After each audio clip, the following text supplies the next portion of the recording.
এই প্রিন্টারটা মূলত সমস্যা হচ্ছে এটা এর বেশি আর বের হয় না। এটা এখানে একটা লক আছে এই সাইডে, এই লকটা লেগে যাওয়ার কারণে হচ্ছে এই প্রিন্টারটা ওপেন হয় না। এই প্রিন্টারটা অনেকভাবে ট্রাই করা হয়েছে, মানে এর বেশি আর ওপেন হয় না।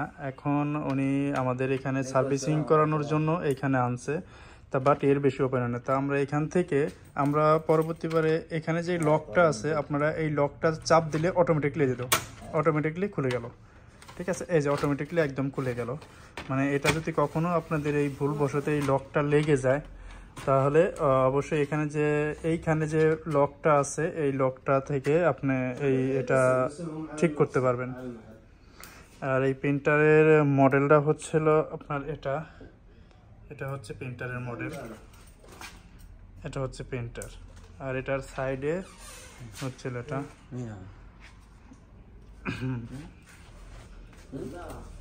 এটা হচ্ছে সাইডে।